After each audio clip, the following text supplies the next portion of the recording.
Hello everyone, आप सभी लोगों का स्वागत है टीचिंग परीक्षा के आज के इस वीडियो में, जिसके अंदर में friends KVS, NVS, LT grade, TRE 4 और एईडीओ के लिए आज हमारी एक बहुत ही स्पेशल वाली क्लास होने वाली है। धमाकेदार तरीके से स्पीड में हम लोग ये क्लास करेंगे। आज की क्लास के सारे क्वेश्चंस को मैं आप लोगों को बता दूं, एक सरप्राइज के तौर पर एक टेक्नोलॉजी को इंटीग्रेट करके आप लोगों को देने वाला हूं, आप सभी लोगों के लिए। और मैं यहाँ पर मैं सबसे पहले कहना चाहूंगा कि सिद्दीका परवीन जी ने यहाँ पर मैं कमेंट किया कि सर चाय पी के आ रहे हैं, अभी बात हुई है मुझसे। ठीक है, तो सिद्दीका परवीन जी, आपने बताया नहीं कि मतलब चाय में ब्रेड भी तो खा रहा था मैं डुबा के, वो आपने बताया नहीं, आपसे बात हुई है मेरी। ठीक है, तो बेसिकली अपने मन मर्जी से कुछ भी। मैं उस दिन कमेंट देख रहा था कि कोई लिख रहा है कि दानिश सर मेरे जो है मौसी के बेटे हैं। मैं मेरे मम्मी से जाके पूछा ये मेरी कौन सी मौसी है एक, और जिसके बारे में मैं जानता नहीं, जो यहाँ मेरे से पढ़ रही है। भाई कुछ भी चल रहा है वहां पर में। ठीक है, वो कंटिन्यूअसली कॉपी पेस्ट किए जा रहे थे, दानिश सर मेरे मौसी के बेटे। ठीक है, तो चलो अच्छी बात है, आप सभी मेरे मौसी बुआ मामा चाचा सबके बच्चे ही हो आप लोग। चलो चलिए आगे बढ़ते हैं हम लोग फ्रेंड्स यहाँ पर में। ओके, पहले क्वेश्चन के साथ में ही और एकदम स्पीड में चलेंगे। क्या आप सभी लोग तैयार हो यहाँ पर में? मैं अपनी पूरी जान लगाने के लिए तैयार हूँ, चाहे रात में कितने भी बजे। क्या आप तैयार हो यहाँ पर में? ठीक है, जल्दी बताइए यहाँ पर में। Who is knowing as the father of local self government in India? Bharat में स्थानीय स्वशासन के जनक किसको माना जाता है? देखिए, लोकल गवर्नमेंट का मतलब होता है फ्रेंड्स यहाँ पर में बेसिकली के स्थानीय स्तर पर। मान लो ये हमारा देश है तो एक हमारी सेंट्रल गवर्नमेंट है। ठीक है, छोटे छोटे से राज्य है हमारे यहाँ पर में, सारे राज्य, तो ये राज्य स्तर पे है। लेकिन किसी राज्य के एक छोटे से गांव के अंदर में भी मान लीजिए अगर कोई समस्या है, तो उसके लिए क्या हम मुख्यमंत्री के पास में जाए, प्रधानमंत्री के पास में जाए? नहीं, वो लोकल लेवल पे सॉल्व हो जानी चाहिए। तो भारत में सेल्फ गवर्नमेंट या लोकल गवर्नमेंट का जो जनक माना जाता है, जिसने सबसे अच्छा काम किया है, भगवान उनकी आत्मा को शांति दे, वो है लॉर्ड रिपन। ठीक है, इसीलिए भी बोल रहा हूं इनकी आत्मा को शांति दे, क्योंकि यही वो व्यक्ति है जिन्होंने कहा था कि इनका दिल अपने देश से ज्यादा भारत के लिए धड़कता है।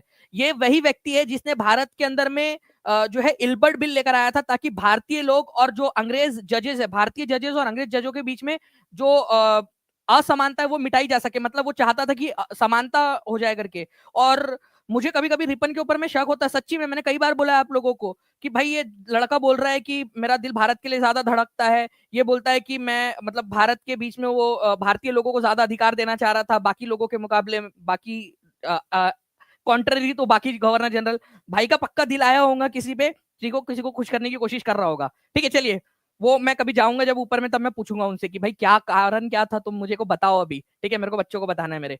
ठीक है, तो 1882 के अंदर में जो है फ्रेंड्स, इन्होंने एक भारत के अंदर में जो उनके पास में पावर थे, उन्होंने लोकल गवर्नमेंट के लिए बिल पास किया था कि भारत के अंदर में हमें कोशिश करनी है कि लोकल गवर्नमेंट को बढ़ावा दिया जाए। ठीक है, ओके चलिए। अब देखिए यहाँ पर मैं फ्रेंड्स, अगर भारत के राष्ट्रपति है, अभी हमारे भारत के राष्ट्रपति कौन है और कितने नंबर के, ये आप लोगों को बताना है। ठीक है, तो भारत के राष्ट्रपति कौन है और कितने नंबर के, अगर उनको हमें हटाना है किसी भी कारण से। ठीक है, वैसे तो कारण दो ही हो सकते हैं जिनको हटाया जा सकता है, अगर वो संविधान के विरुद्ध काम करे या फिर वो मानसिक रूप से दिवालिया हो जाए। ठीक है, तो ये दो ही कारण है जिस वजह से हम उनको हटा सकते हैं। ओके, अगर उनको हटाना है तो उसके लिए इंपीचमेंट की प्रक्रिया अपनानी होती है, जिसको हम लोग महाभियोग बोलते हैं। इसका आर्टिकल मुझे सभी बच्चे जल्दी जल्दी से बताएंगे। तो 14 दिन का उनको नोटिस देना पड़ता है कि देखो भाई तुमको हटाने वाले हैं हम यहाँ पर में। ओके, तो तुमको हटाने के लिए नोटिस लेकर आएंगे, तो 14 दिन का नोटिस उनको देना होता है। पहले भारत की अभी 15वें नंबर के राष्ट्रपति है द्रौपदी मुर्मू। ये भारत की कितनेवें नंबर की महिला राष्ट्रपति है, ये मुझे बताइए आप लोग। ओके, तो 14 दिन का नोटिस इनको देना होता है। क्या अगर इनको इम्पीच करना है तो ये कहां लाया जा सकता है? आर्टिकल नंबर 61 के तहत, आर्टिकल नंबर 61 के तहत ये क्या लोकसभा में लाया जा सकता है या राज्यसभा में? कहीं पे भी ला सकते, चाहे आप लोकसभा में ला लो चाहे राज्यसभा में ला लो। जहां भी लाओगे उसकी संख्या का 1/4 सदस्य ने हस्ताक्षर करना चाहिए, केवल नोटिस के लिए। जहां भी लाओगे उस सदन का 1/4 सदस्य ने हस्ताक्षर करना चाहिए। मान लो जैसे लोकसभा के अंदर में 500, हम मतलब मोटा माटी 550 मान लेते, तो इसका 1/4 कितना हो जाएगा आप लोगों का? जल्दी बताइए आप लोग। ठीक है, तो ये 150 से भी ज्यादा जो है फ्रेंड्स यहाँ पर में 150 के करीब करीब यहाँ पर में बनता है आप लोगों का। 140 के करीब करीब जो है ना लोगों का आपको क्या चाहिए होगा यहाँ पर में? समर्थन चाहिए होगा, अगर उनको नोटिस देना है, सिर्फ नोटिस भी देना है तो, केवल नोटिस देने के लिए भी टोटल संख्या का। तो 14 दिन का उनको नोटिस देना होता है। आर्टिकल लिख दीजिए इम्पीचमेंट का क्या है। अब तक कितने राष्ट्रपति को हटाया गया, जल्दी बताएंगे आप लोग सभी के सभी। अरे 125। ठीक है, 125 मतलब तो 500 हो जाएगा ना आपका, आप समझिए ना। 125 मतलब 500, ठीक है, इंटू 4 मतलब 500 हो गया, बट मैं 550 की बात कर रहा हूँ ना आप लोगों से। ओके, तो यहाँ पर मैं आप लोगों का आपको 10 बढ़ाना पड़ेगा, 135, ठीक है, और उसमें भी 10 और ज्यादा है तो दो दो और बढ़ा दो तो 137 के करीब में आता है ये नंबर आपका, ठीक है। तो नंबर याद नहीं रखना है आपने, बस ये याद रखना है कि एक चौथाई आप लोगों का होना चाहिए लाने के लिए। ओके, अभी तक किसी को भी महाभियोग के जरिए हटाया नहीं गया है। हमारे देश में एक राष्ट्रपति होगा या होंगी, ये हमारा आर्टिकल क्या है भाइयों और उन सभी की बहनों, प्लीज ध्यान से सुनिए आप लोग। हमारे भारत में एक राष्ट्रपति होगा, ये आर्टिकल नंबर 52 में बोला गया है। साफ बात, साफ बात, भारत में एक राष्ट्रपति होगा, ये आर्टिकल नंबर 52 में दिया गया है, ठीक है। उसके बाद में भारत सरकार के जितने भी काम होंगे, ठीक है, यूनियन गवर्नमेंट के सारे एग्जीक्यूटिव पावर किसके नाम पे यूज किए जाएंगे, भारत के राष्ट्रपति के नाम पे यूज किए जाएंगे, ये बात बोली गई है। भारत के राष्ट्रपति अगर सही से काम नहीं करते हैं तो उनको इम्पीच किया जा सकता है, हटाया जा सकता है उनके पद से, यह आर्टिकल नंबर 61 में दिया हुआ है। सारे आर्टिकल्स करवा दूंगे आप लोगों को आने वाले सेशन के अंदर में, जल्दी बताइए। और मैं यहाँ पर मैं चाहूंगा कि प्लीज श्री श्री भावेश नन्हे सर जी, अगर हमारा वो रेडी हो चुका है, मैं आप लोगों को आज एक गिफ्ट दे रहा हूँ फ्रेंड्स इस सेशन का, ठीक है, अभी थोड़ी देर में। विच of the following state does not have an oil refinery? Exam में आया हुआ क्वेश्चन, कौन से वाले इसके अंदर में ऑयल रिफाइनरी नहीं है? भाई गुजरात तो आंसर हो ही नहीं सकता, जामनगर। एशिया की क्या पूरे दुनिया की सबसे बड़ी ऑयल रिफाइनरी गुजरात में जामनगर है, और भी है वडनगर, बहुत सारी है ऑयल रिफाइनरी, लेकिन जामनगर तो गुजरात में ही है सबसे बड़ी ऑयल रिफाइनरी, ठीक है। Kerala Cochin, Cochin oil refinery, Cochin oil refinery, oil refinery बिल्कुल है। पश्चिम बंगाल हल्दिया कितनी फेमस है, हल्दिया, हल्दिया ऑयल रिफाइनरी। हमारे भारत के अंदर में छत्तीसगढ़ एक ऐसा राज्य जहां पर में एक भी ऑयल रिफाइनरी नहीं है। छत्तीसगढ़ के अंदर में एक भी ऑयल रिफाइनरी, तेल संशोधन शाला या तेल शोधन शाला नहीं है मौजूद, ठीक है। तो ये आप लोगों ने याद रखना है, आंसर हो जाएगा यहाँ पर में छत्तीसगढ़, ठीक है। तो प्लीज इस पर्टिकुलर पॉइंट को याद रखिए, कभी अगर ये क्वेश्चन रिपीट हो जाए तो आप लोगों से एग्जाम के अंदर में पूछा जा सकता है। छत्तीसगढ़ के अंदर में ऑयल रिफाइनरी नहीं है। नेक्स्ट क्वेश्चन की तरफ में हम लोग आगे बढ़ते हैं फ्रेंड्स। ये क्वेश्चन आप लोगों को मैं बता दूं कि ये जो है ना, ये सारे के सारे जो मैं अभी पढ़ा रहा हूँ आपको, ये आपको एलटी ग्रेड के अंदर में भी पूछे जा सकते हैं, आपकी केवीएस के अंदर में भी पूछे जा सकते हैं, टीआरई 4 में भी पूछे जा सकते हैं, और एईडीओ के अंदर में भी, ठीक है। कल मैं एईडीओ से रिलेटेड एक बहुत बड़ी वाली न्यूज आप लोगों के लिए लेकर आने वाला हूँ, ठीक है, तो be prepared for that as well. Which of the following river does not flow in Australia? Australia में इनमें से कौन सी वाली रिवर फ्लो नहीं करती है? देखिए आप ध्यान से समझिएगा फ्रेंड्स, हाई लेवल क्वेश्चन है, लेकिन अगर ये क्वेश्चन आपने कर लिया आप लाखों लोगों से आगे निकल जाओगे। ओके, तो अगर मैं आप लोगों को बताऊं कि ये जो ऑरेंज रिवर है ना, ऑरेंज रिवर, ये निकलती है साउथ अफ्रीका में। साउथ अफ्रीका में यहां पर में ड्रैगन्सबर्ग पर्वत है, ड्रैगन्सबर्ग, ठीक है, प्लीज याद रखिएगा आप लोग, ड्रैगन्सबर्ग पर्वत।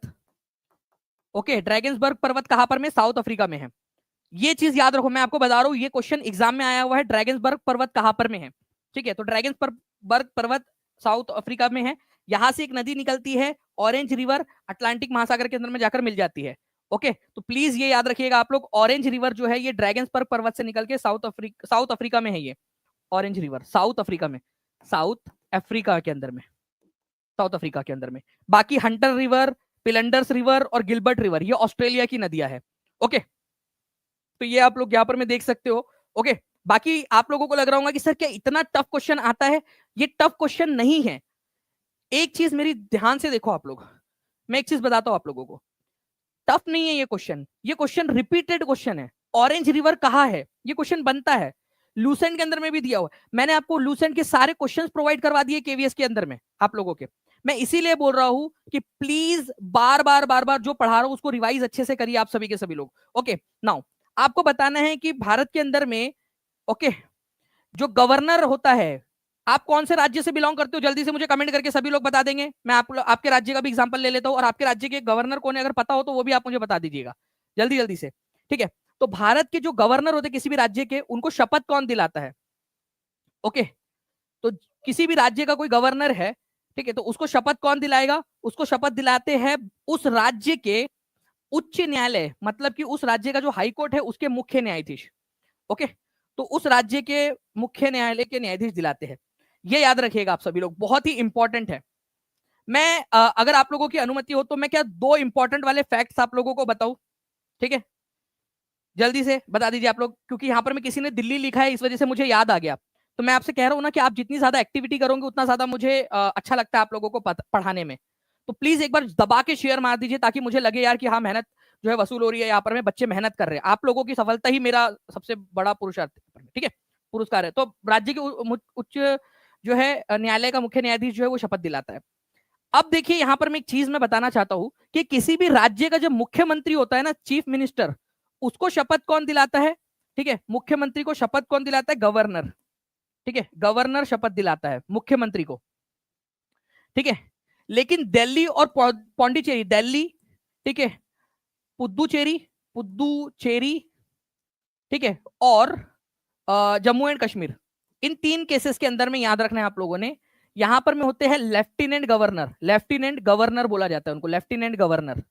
ठीक है, राज्यों में मुख्यमंत्री की नियुक्ति कौन करता है? नियुक्ति, अपॉइंटमेंट, नियुक्ति कौन करता है? गवर्नर करता है। बट दिल्ली के चीफ मिनिस्टर, पुद्दुचेरी के चीफ मिनिस्टर और जम्मू कश्मीर के चीफ मिनिस्टर, इनकी नियुक्ति कौन करता है? ये मुझे बताइए आप लोग। मैं गारंटी देता हूं यहां पर मैं कि यहां 75% लोग जो है वो गलत आंसर लगाएंगे इस क्वेश्चन का, क्योंकि मैंने हमेशा देखा है, ये रिकॉर्ड देखा है मैंने, जब भी नई क्लास के अंदर मैं पहली बार बताता हूँ बहुत लंबे समय बाद, तो बच्चे इसमें कंफ्यूज हो जाते हैं। देखिए अभी भी बच्चे यहाँ लेफ्टिनेंट गवर्नर लिख रहे हैं। भाई इन 3 जगहों के ऊपर में जो नियुक्ति है चीफ मिनिस्टर की, अपॉइंटमेंट की बात कर रहा हूं मैं, अपॉइंटमेंट, अपॉइंटमेंट जो है इन 3 राज्यों के चीफ मिनिस्टर की अपॉइंटमेंट प्रेसिडेंट करते हैं। प्रेसिडेंट, डायरेक्टली प्रेसिडेंट करते हैं, राष्ट्रपति करते हैं, क्योंकि ये यूनियन टेरिटरीज है, ये प्रेसिडेंट करते हैं।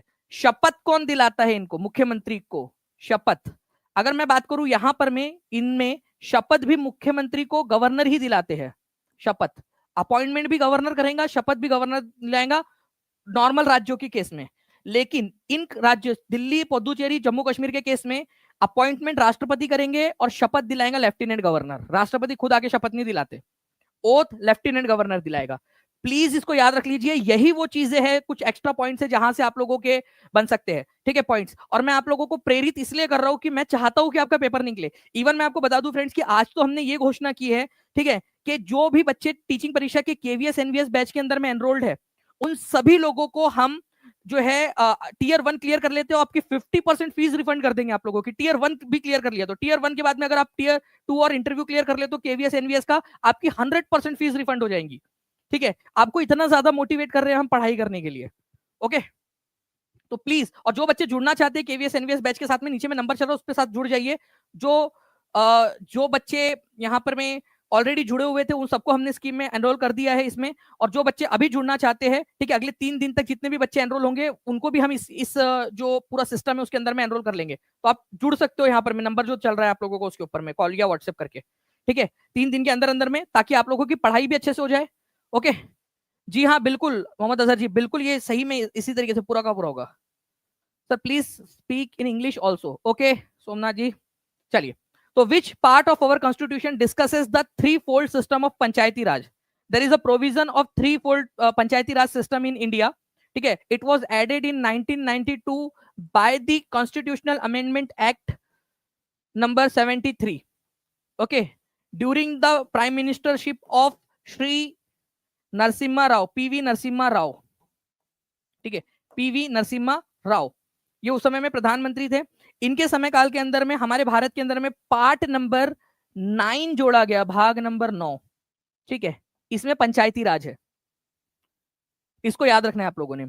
भाग नंबर 9, इसमें एक और चीज है, 73rd नंबर का संविधान संशोधन जो है, इसके अंदर में आप लोग एक चीज याद रखिएगा, इसके अंदर में कौन से नंबर की अनुसूची, शेड्यूल नंबर कौन सा जोड़ा गया? शेड्यूल। ठीक है, देखो 73rd नंबर का संविधान संशोधन के जरिए, ठीक है, पार्ट या भाग जो है वो कौन सा जोड़ा गया और अनुसूची कौन सी जोड़ी गई है?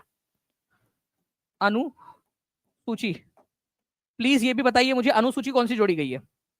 तो भाग नंबर तो आप लोगों को पता चल गया 9, अनुसूची नंबर 11। एक्स्ट्रापोलेट करते हैं, आगे बढ़ते हैं हम लोग। आप बहुत अच्छे से पढ़ रहे हो, 600 से ज्यादा बच्चे जुड़ चुके हैं, एक बार दबा के शेयर कर दो, मैं आपसे बता रहा हूं कि मजा आ जाएगा आज पढ़ाने में। ठीक है, मैं अगर आपसे बात करूं कि 11वें नंबर की अनुसूची के अंदर में कितने विषय है, तो 29 विषय है, ये आप लोगों ने याद रखना है। 11वें नंबर की अनुसूची का आर्टिकल क्या है? तो आर्टिकल जो है इसका ये भी पूछ लिया जाए तो आर्टिकल नंबर है, ठीक है, 243G। ठीक है, ये भी आप लोगों से पूछा जा सकता है, तो अच्छे से आप लोग पढ़ते रहिए, मैं इसी तरीके से कराता रहूंगा। हर एक बच्चा शेयर करने के बाद में यहाँ पर मैं लिख देगा जल्दी से, ठीक है। Now which of the following state recorded a decline in population. देखो भाई, पॉपुलेशन बढ़ रही है, लेकिन एकमात्र राज्य जहां पॉपुलेशन कम हुई, एकमात्र राज्य जहां पर में पॉपुलेशन कम हुई है,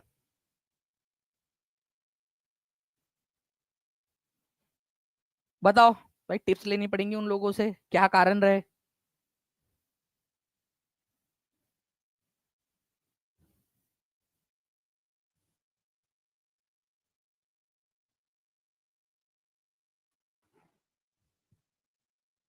ठीक है, तो एकमात्र राज्य जहां पर में जनसंख्या कम हुई है फ्रेंड्स, ये याद रखना आप लोगों ने, वो है नागालैंड।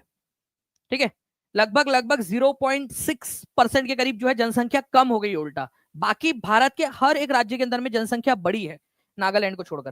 तो प्लीज ये याद रखेंगे आप लोग, नागालैंड एकमात्र राज्य जहां पर में जनसंख्या कम हुई है। ओके, इंपॉर्टेंट पॉइंट बनता है, तो ये इस पर्टिकुलर पॉइंट को आप लोग याद रख लीजिएगा। हर राज्य जहां पर में जनसंख्या बढ़ी, नागालैंड के अंदर में जनसंख्या उल्टा कम हुई है। ओके, तो C is the correct answer. Which of the following is not a biome.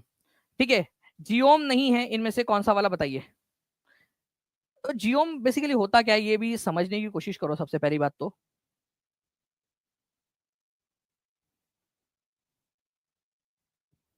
देखो, बायोम या जियोम एक ऐसी परिस्थिति है जहां पर में जीवन मौजूद है। ठीक है, चाहे वहां पर में आप लोगों का वनस्पति होगा या कोई ना कोई जीवन होगा, वनस्पति या जीवन होगा। डेजर्ट के अंदर में आपको जीवन मिलेगा, ऑब्वियस सी बात है, जीवन या वनस्पति आपको मिलेंगी, तो किसी न किसी तरीके से बायोम है ये। घास का मैदान, उसमें वनस्पति और जीवन दोनों मिल जाएंगे। इकोसिस्टम, परिस्थिति की तंत्र जो है आप लोगों को इसके अंदर में भी, ऑब्वियस सी बात है, इकोसिस्टम जो होता है ना, एक प्रकार से पूरा का पूरा एक सिस्टम है जहां पर में एनर्जी का आदान प्रदान होता है। ठीक है, एक तालाब अपने आप में एक इकोसिस्टम हो गया। लेकिन अगर मैं बात करूं थंडरस्टॉर्म, ठीक है, थंडरस्टॉर्म ये जो है आप लोगों का क्या है, थंडरस्टॉर्म यहाँ पर में, ये टुंड्रा नहीं है, थंडरस्टॉर्म जो दिया हुआ है आपका तूफान। ओके, उसके अंदर में तो ऐसा सच कोई वो है ही नहीं। ठीक है, तो ये थोड़ा सा आप लोगों ने याद रखना है, थंडरस्टॉर्म के अंदर में कोई किसी भी प्रकार का कोई बायोम नहीं है, ये कोई भी एक आपका। ठीक है, थंडरस्टॉर्म, उसमें जीवन नहीं है, लिविंग ऑर्गेनिज्म नहीं है उसके अंदर में, थंडरस्टॉर्म के अंदर में। ये थोड़ा हिंदी को इग्नोर करना है आप लोगों ने। ठीक है, चलिए नाउ फ्रेंड्स, नेक्स्ट मैं आप लोगों को एक गिफ्ट देना चाहता हूँ। सब दिल थाम के बैठ जाइए, सच में, मोबाइल साइड में रख दो, ठीक है, और सुनो ध्यान से। अगर मैं आप लोगों से कहूं कि आज का जो आपका वीडियो है, ठीक है, इसके साथ में आप एआई की मदद से जो है इसको और ज्यादा बेहतर तरीके से देख सकते हो, ठीक है, तो आप क्या कहोगे। देखिए आप लोग चाहे जिस भी कोर्स में एनरोल हो, चाहे केवीएस में, एईडीओ में, बीपीएससी टीआरई में या एलटी ग्रेड के अंदर में, ठीक है, आप लोगों के कोर्स के अंदर में एक जो है लिंक डाली गई है। आज से मैं जो 3 दिन तक क्लास लूंगा आप लोगों की, रोज 3 दिन तक, ठीक है, 3 दिन तक जो क्लास लूंगा, आप लोगों ने वीडियो देखना है यूट्यूब का पूरा। फिर आप जाओगे, जब वीडियो खत्म हो जाएगा उसके 1 घंटा लगता है यूट्यूब को प्रोसेसिंग करने में। ठीक है, 1 घंटे बाद यहां पर मैं आप लोगों के लिए एक लिंक आएंगी इस वीडियो के टाइटल के साथ में। उस वीडियो के अंदर में जाने के बाद में आप जैसे ही इस पर क्लिक करोगे, एआई असिस्टेंट के ऊपर में क्लिक करोगे आप लोगों को नोट्स जो है पूरा का पूरा, ठीक है, आप लोगों को मिल जाएगा। ये कुछ इस प्रकार से, जैसे देखिए आप लोग यहाँ पर मैं वीडियो में आप देख पा रहे हो, इस प्रकार से आप लोगों को मिलेगा। ठीक है, जैसे ही आप जाओगे किसी भी इसके ऊपर में जाइए आप, जैसे यहाँ पर में आप चले गए अंदर में, उस फोल्डर के अंदर में हम बाहर ही रख देंगे इस फोल्डर को, ये तो जस्ट एग्जांपल के लिए आपको बता रहा हूँ। ठीक है, देखिए आप इसके अंदर में चले गए, वीडियो को सिलेक्ट करना है आपने, जो भी वीडियो है, जैसे आज तो एक ही वीडियो है। ठीक है, ओके, तो यहाँ पर में आप देखिए, आप इसमें आपने सेलेक्ट किया, सेलेक्ट करते ही आपको पूरा का पूरा जो मैं बोल रहा हूँ अभी वो सारा रिकॉर्ड हो रहा है। आपका एक साथी, मतलब आप अकेले नहीं हो, ठीक है, आज आपके फोन में 2 लोग वीडियो देख रहे हैं। ठीक है, तो यहां पर में आप देखिए, आप क्विज दे सकते हो, अनलिमिटेड क्विज देख सकते हो, कितने भी ज्यादा क्विज आप दे सकते हो, हिंदी इंग्लिश दोनों में। ठीक है, तो आपके पेड बैच के अंदर में इसको डाल दिया गया है, पूरा वीडियो अच्छे से देखिए। ठीक है, पूरा वीडियो 1 घंटे बाद जाना है आप लोगों ने, यहां पर में आप लोगों को मिल जाएगा पहला वीडियो जो है आप लोगों का। ठीक है, पहला वीडियो आप लोगों के लिए सबके लिए फ्री रहेगा, तो सभी कोई भी बैच के अंदर में जाकर आप देख सकते हो। ठीक है, बिल्कुल, एआई नोट सर ऐसे ही बनाती हूँ, मजा आ जाता है, बिल्कुल ये ऐसी ही होनी चाहिए। जी हाँ, आज का वीडियो आप सभी लोगों के लिए फ्री रहेगा टेस्टिंग के लिए। आप टीचिंग परीक्षा के एप्लीकेशन पर जाकर जैसी वीडियो खत्म होगा उसके 1 घंटे बाद जाकर आप टेस्ट दे सकते हो, नोट्स भी बना सकते हो उसके। ओके, नाउ अब बताइए, यहाँ पर में Dudhwa national park is located in which of the following states. Sir कौन देख रहा है मेरे साथ, मैं बताता हूँ आपको कौन दिख रहा है। एक तो ये आप देख रहे हो, ठीक है, ठीक है, ये आप, सर्दी का मौसम चल रहा है तो थोड़ी सी नाक बहरी, ठीक है, सर्दी, ये एक आप हो गए। और एक हमारा देख रहा है एआई, ये हर एक चीज को रिकॉर्ड कर रहा है जो मैं बोल रहा हूं, हर एक चीज रिकॉर्ड कर रहा है जो मैं बोल रहा हूं, और हर एक चीज को रिकॉर्ड करते हुए उस पर रिसर्च करके आपके लिए एक पूरा नोट्स बना रहा है। ठीक है, जैसे ही आप 1 घंटे बाद जाओगे उस लिंक के ऊपर में, ये आपने जो पढ़ा है, जो आपने पूरा वीडियो देखा है, इसलिए बोल रहा हूँ पूरा वीडियो देखो आप। ठीक है, आपने पूरा वीडियो देखना है, पूरा वीडियो देखोगे, एआई उसको रिफाइन करेगा, उसके ऊपर में टेस्ट बनाएगा और आपको देगा, इसीलिए पूरा वीडियो देखना है आप लोगों ने। ठीक है, पूरा वीडियो देखिए आप। तो दुधवा नेशनल पार्क कहां पर में लोकेटेड है? तो असम, उत्तराखंड, राजस्थान, उत्तर प्रदेश, कहां पर में? तो दुधवा नेशनल पार्क जो है फ्रेंड्स, ये उत्तर प्रदेश के अंदर में आप लोगों को मिलेगा। उत्तर प्रदेश में कितने नेशनल पार्क है? उत्तर प्रदेश के अंदर में केवल एक नेशनल पार्क है, ये याद रखना है आप लोगों ने। ठीक है, तो दुधवा नेशनल पार्क एकमात्र नेशनल पार्क उत्तर प्रदेश का। उत्तर प्रदेश, सभी लोग लिख दीजिए, ये हमेशा बच्चे कंफ्यूज हो जाते हैं। टेक्नोलॉजी में टीचिंग परीक्षा का कोई जोर ना है, बिल्कुल सही बात है, आप सही बोल रहे हो। टीचिंग परीक्षा आगे निकलता जा रहा है, कंटिन्यूअसली हम लोग आगे बढ़ते जा रहे हैं। टेक्नोलॉजी आगे, जमाना टेक्नोलॉजी का है, हम आपको अ, आपको लाखों बच्चों से आगे पहुंचाना है हमने, तो एक ही रास्ता है, technology. Which of the following census year is known as the year of great partition in India? Year of great partition, महाविभाजन का वर्ष के रूप में माना जाता है। एक्चुअली क्या हो रहा था ना, इससे उसके पहले कभी जनसंख्या बढ़ती थी, कभी कम होती थी, कभी बढ़ती थी, कभी कम होती थी, जनरली कम कम होती जा रही थी, लोग मर रहे थे। ठीक है, कभी बढ़ रही थी, कभी कम हो रही थी। लेकिन एक साल ऐसा आया, इसके बाद से जनसंख्या हमेशा बढ़ती ही गई देश की। तो ये ईयर कौन सा है जिसको the year of great divide बोला जाता है? The year of great divide. ठीक है, तो the year of great divide भी बोला जाता है इसको, ये पार्टीशन नहीं, ग्रेट डिवाइड भी बोलते हैं, महान विभाजन का वर्ष, क्योंकि उसने विभाजन कर दिया। कैसे विभाजन कर दिया कि इसके बाद से सिर्फ जनसंख्या बड़ी ही बड़ी है। ठीक है, कम कभी नहीं हुई।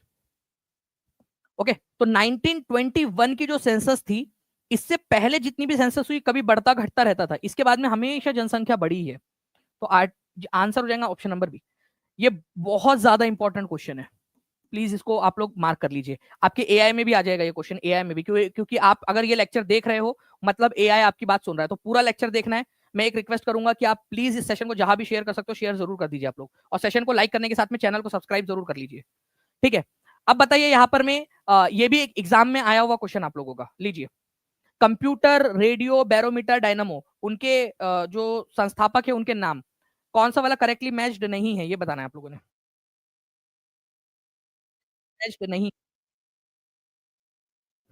बहुत मेहनत हो गई आज, मतलब दुख गया है, रिप केस दुख गई है, बोल बोल के मेहनत पूरा करके आज।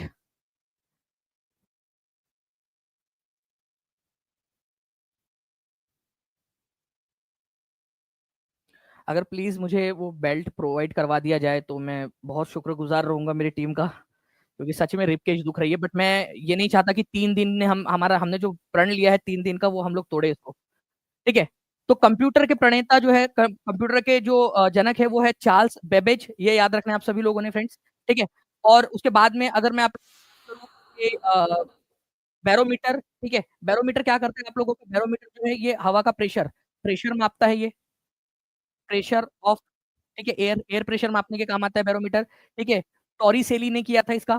ठीक है, डायनामो की खोज, जिससे आप लोग क्या करते हो, डायनामो से आप लोग जो है बेसिकली आप जो है इलेक्ट्रिसिटी पैदा पैदा करते हो, डायनामो से इलेक्ट्रिसिटी, उसको घुमाकर जो है, जब इलेक्ट्रिक फ्लक्स कट होता है तो उससे इलेक्ट्रिसिटी जनरेट होती है, इलेक्ट्रिक फ्लक्स से कटने से, तो माइकल फैराडे ने की थी। ये बिल्कुल सही बात है आपकी। ठीक है, लेकिन रेडियो की जो खोज है वो किसने की थी, ये आप लोगों को बताना है। ठीक है, ओके, रेडियो की खोज किसने की थी?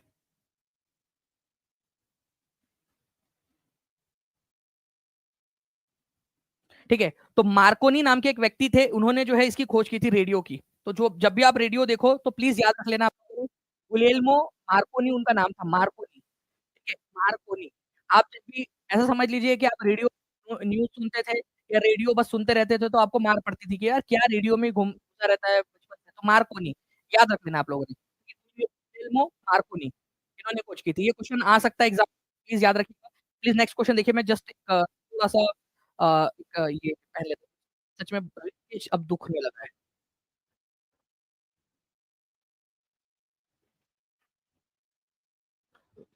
बार या वो हाँ वाला दे दो क्योंकि रिप केज दुख रही है और वो प्लीज वो स्प्रे दे देना मेरे को ना यहाँ बहुत तेज दर्द उठा है साइड में स्प्रे दे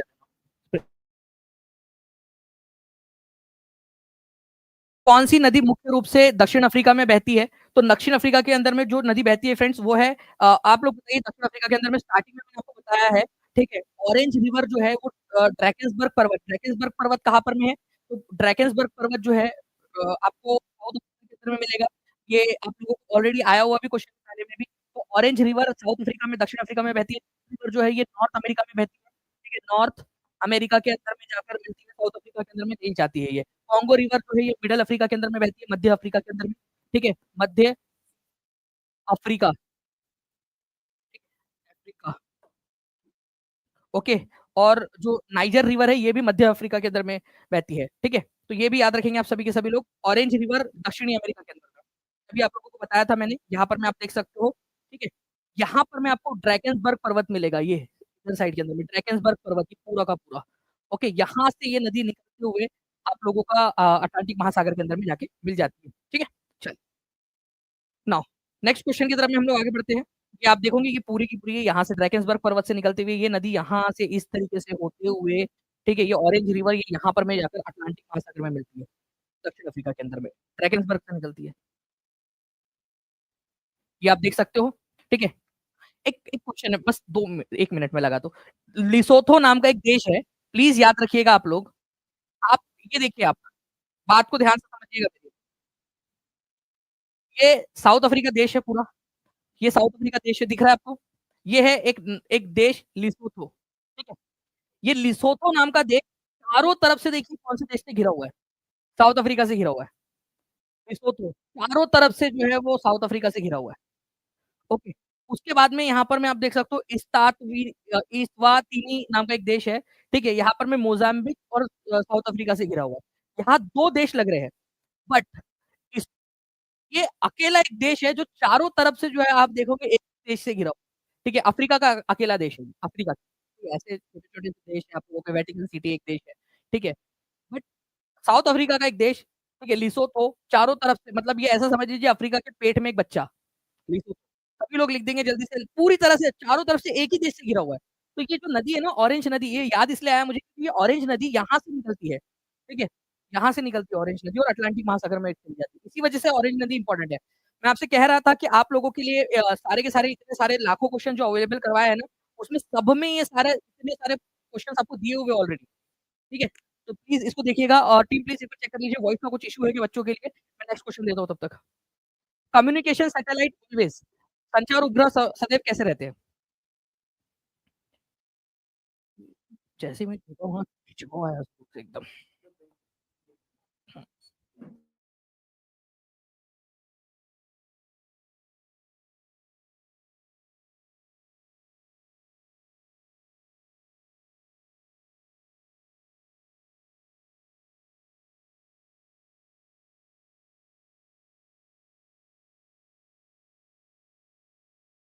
कुछ भी हो जाए ये आज के क्वेश्चंस मैं आप लोगों को पक्का कराऊंगा क्योंकि इसके लिए मैंने एआई का इंतजाम किया है आपके लिए स्पेशली आप लोगों के लिए सभी के लिए तो ये वीडियो मिलेगा चाहे कितना भी दर्द हो जाए कुछ भी हो जाए मैं आज का वीडियो नहीं छोड़ने वाला और आपको भी नहीं छोड़ने दूंगा आप भी पूरा अच्छे से देखिए कम्युनिकेशन सैटेलाइट जो है फ्रेंड्स ये क्या करते हैं ठीक है ये भू स्थिर रहते हैं हमेशा ये याद रखना है आप लोगों ने मतलब पृथ्वी के साथ में घूमते रहता है अगर कोई सैटेलाइट जो है ये भारत के ऊपर में छोड़ा गया तो ये भारत के साथ साथ में जैसे हमारी पृथ्वी घूम रही है वैसे वैसे घूमता रहेगा ये ठीक है भू स्थिर होते हैं टीम इमेजेस भी लगाई गई कि भू स्थिर रहते हैं जैसे जिस भी देश के ऊपर में छोड़ा गया वो उसके साथ साथ में घूमते हैं भू स्थिर ठीक है जियो स्टेशनरी होते हैं मतलब जैसे जैसे पृथ्वी घूम रही है वैसे वैसे घूमेंगे 24 घंटे में पृथ्वी का एक चक्कर करते हैं ये लोग यहाँ पर में ठीक है ओके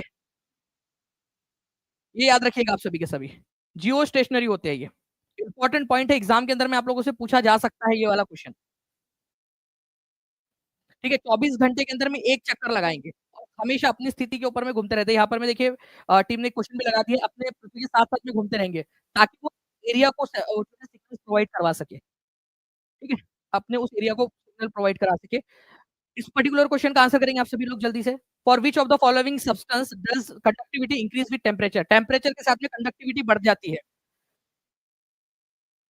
जीएस का क्वेश्चन है।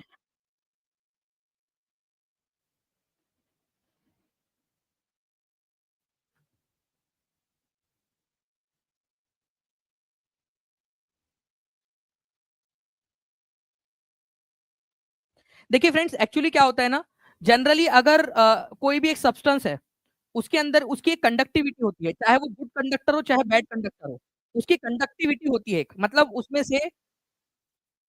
से इलेक्ट्रॉन जो है वो पास हो सकते हैं, उसमें से इलेक्ट्रिसिटी पास हो सकती है, उसकी कोई ना कोई कंडक्टिविटी होंगी।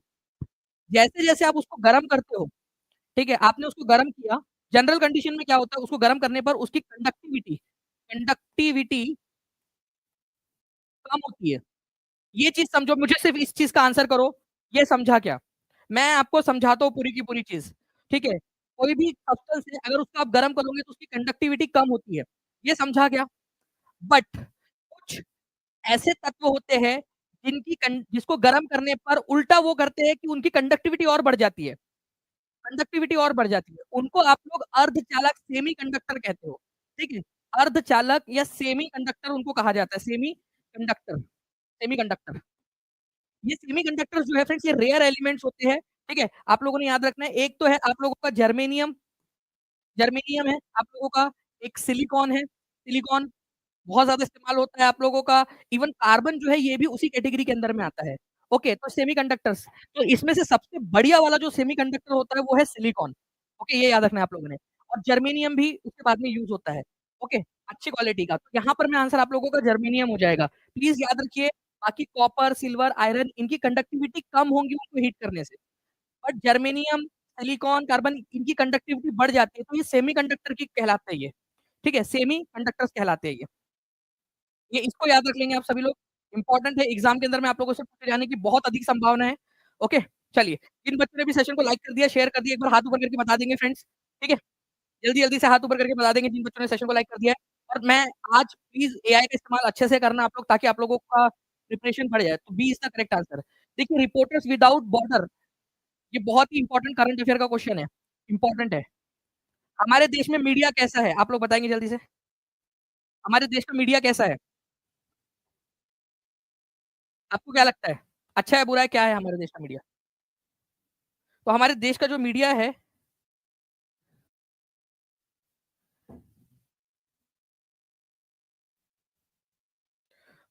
खिंचाव लगा है बहुत जोर से, मसल सिल गई है।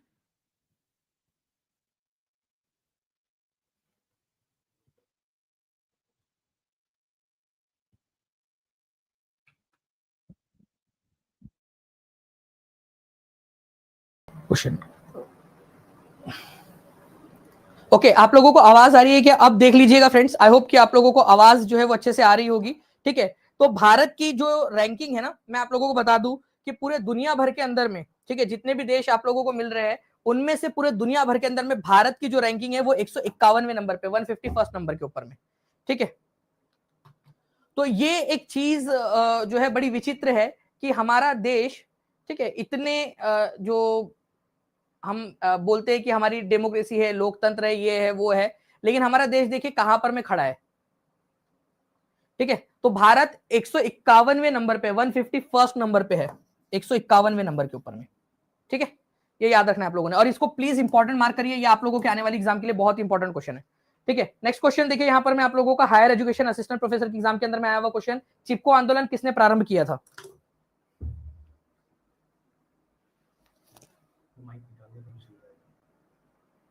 ठीक है, चलेगा, रहने दो ना।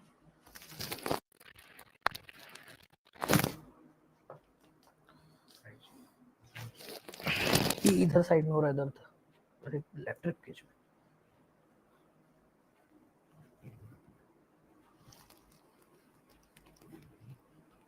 टाइट कर सकते हैं इसको थोड़ा और।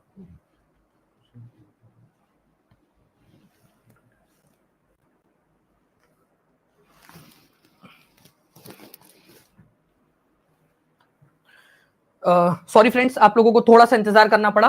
तो चिपको आंदोलन किसने प्रारंभ किया था, अगर ये क्वेश्चन आप लोगों से आ जाए, ठीक है, तो अरुंधति रॉय, मेधा पाटकर, इला भट्ट, किसने स्टार्ट किया था, ये आप लोगों से क्वेश्चन पूछा जा रहा है यहाँ पर में।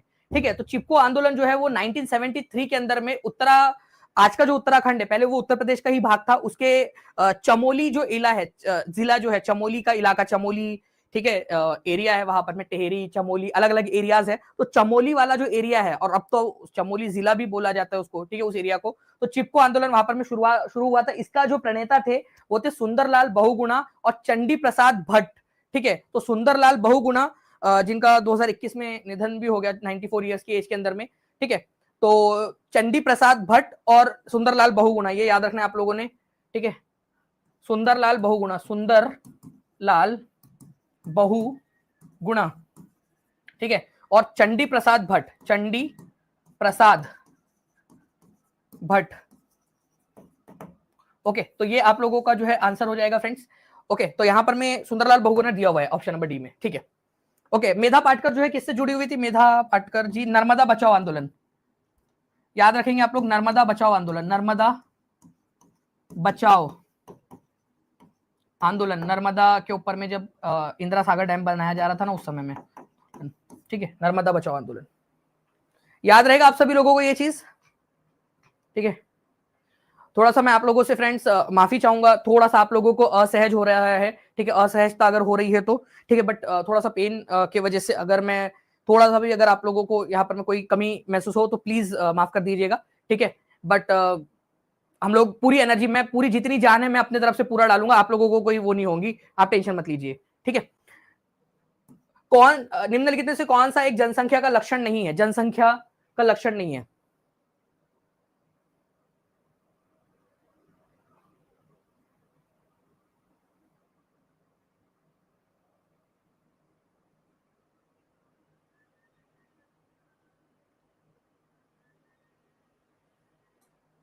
ठीक है, तो देखिए यहां पर मैं जो है फ्रेंड्स आप लोगों को बता दूं मैं कि सेक्स रेशो, ठीक है, ये तो जनसंख्या है ना, कि जनसंख्या कितनी है कितनी नहीं है, उसका लक्षण तो है ही ये।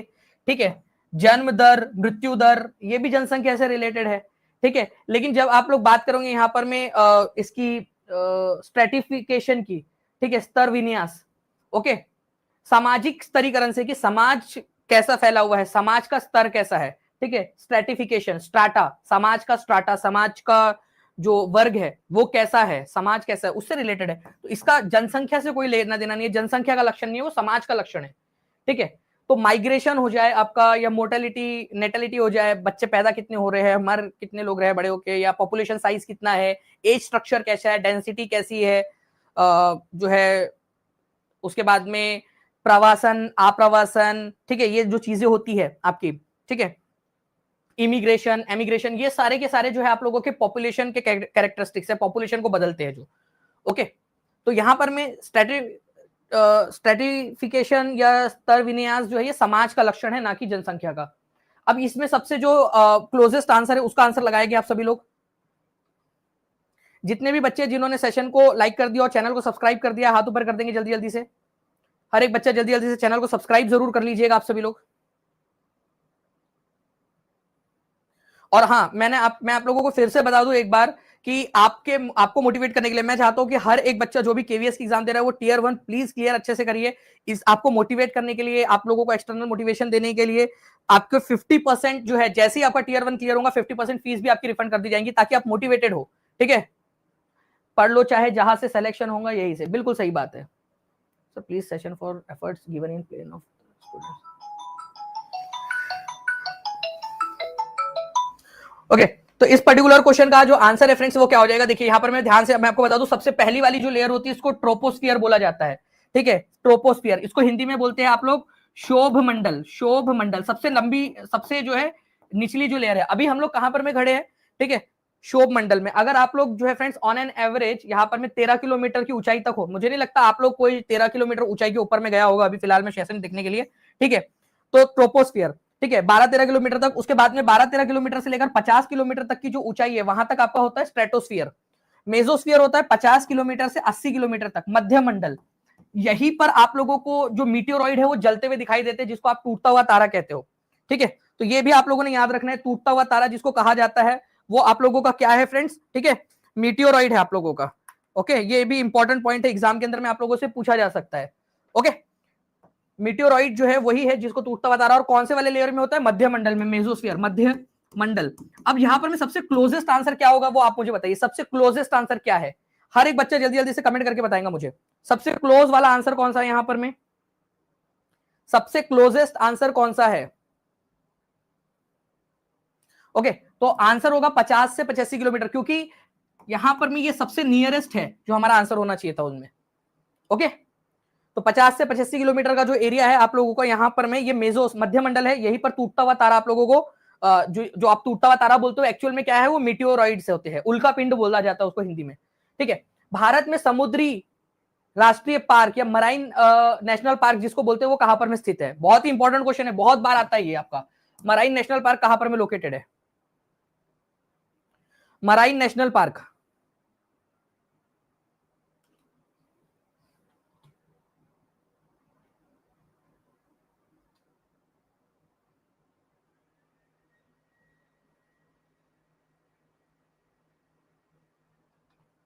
चलिए बताइए जल्दी जल्दी से, मराइन नेशनल पार्क कहां पर में है?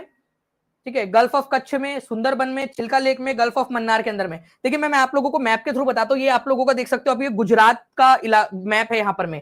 ठीक है, और ये है कच्छ का एरिया, रण ऑफ कच्छ यहाँ पर में आप लोगों को देखने के लिए मिलेगा, रण ऑफ कच्छ। यहीं पर अगर आप देखोगे तो ये जो है आपका यहाँ पर में मराइन नेशनल पार्क आपको मिलता है। मराइन या मराइन मतलब बेसिकली होता है समुद्री, समुद्री नेशनल पार्क। ओके, तो मराइन नेशनल पार्क आपको कौन से जगह पे देखने के लिए मिलेगा, कौन से राज्य में? तो गुजरात के अंदर में देखने के लिए मिलेगा।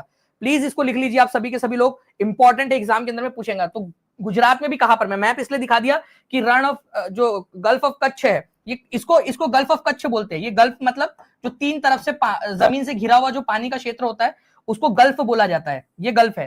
ठीक है, तो ये कच्छ के नीचे में है ना, कच्छ के नीचे में, रण ऑफ कच्छ के पास में, इसी वजह से इसको गल्फ ऑफ कच्छ बोला जाता है। तो गल्फ किसको बोलते हैं ये भी आपको समझ में आ गया होगा, गल्फ मतलब खाड़ी जिसको बोलते हैं, कच्छ की खाड़ी जो तीन तरफ से जमीन से घिरा हुआ है, एक ही तरफ में इसका मुंह होता है बस एंट्री वाला। ओके, तो इसको बोला जाता है गल्फ, गल्फ ऑफ कच्छ में मराइन नेशनल पार्क आप लोगों को मिलेगा। नेक्स्ट क्वेश्चन, साइलेंट वैली एक सदाबहार उष्णकटिबंधीय वन निम्नलिखित राज्यों में से किसमें स्थित है? जल्दी बताएंगे आप सभी लोग।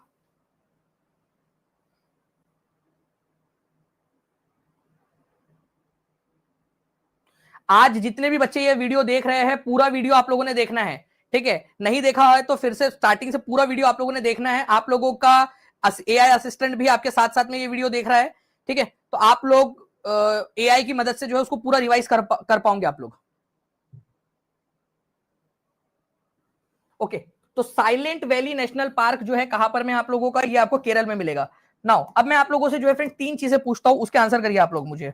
ठीक है, एक है यहां पर में valley of flowers, valley of flowers कहां पर में है, जल्दी से बताएंगे आप लोग।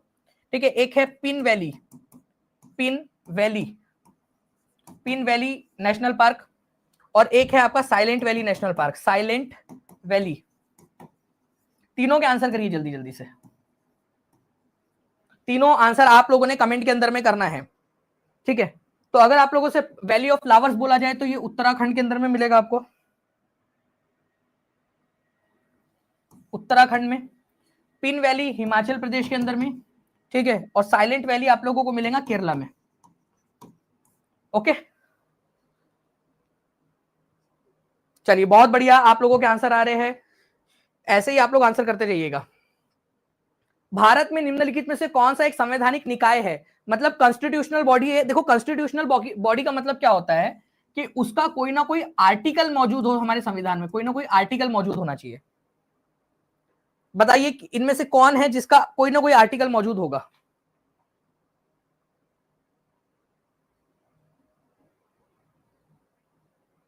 देखिए केंद्रीय सूचना आयोग, सेंट्रल इंफॉर्मेशन कमीशन, आपको पता है केंद्रीय सूचना आयोग जो है हमारा सूचना का अधिकार अधिनियम आरटीआई एक्ट, आरटीआई एक्ट, ठीक है 2005 में आया था ये, उसके जरिए इसको सेटअप किया गया, सेंट्रल इंफॉर्मेशन कमिश्नर। ठीक है, आरटीआई एक्ट 2005 के जरिए, तो इसकी स्थापना भी 2005 में हुई, लेकिन ये कानून के जरिए आया था, इसका कोई संविधान में उल्लेख नहीं है, कानून के जरिए बनाया गया इसको। रिजर्व बैंक ऑफ इंडिया, इसकी स्थापना आरबीआई एक्ट, आरबीआई एक्ट 1934 के तहत 1935 में जाकर इसकी स्थापना हुई थी। ठीक है, तो ये भी संविधान में कहीं नहीं है, कानून के जरिए बनाया गया है। पहले इसका मुख्यालय जो है कलकत्ता में था 1937 तक, बाद में मुंबई में शिफ्ट कर दिया गया और आज भी मुंबई में इसका हेडक्वार्टर। मैं यूनिवर्सिटी ग्रांट कमीशन की बात करूं तो यूनिवर्सिटी ग्रांट कमीशन सबसे पहले 1953 में बना था, लेकिन इसको कानून की शक्ल देकर, ठीक है, भारत के संविधान ने इसको कानूनी रूप दिया, ठीक है, ताकि कानून के द्वारा इसको बना दिया जाए। ठीक है, तो 1956 में इसका कानून बना था, UGC act of 1956। Maulana Abul Kalam Azad जो हमारे स्वतंत्र भारत के पहले शिक्षा मंत्री जो थे मौलाना अबुल कलाम आजाद, ठीक है, उनके वजह से हुआ था।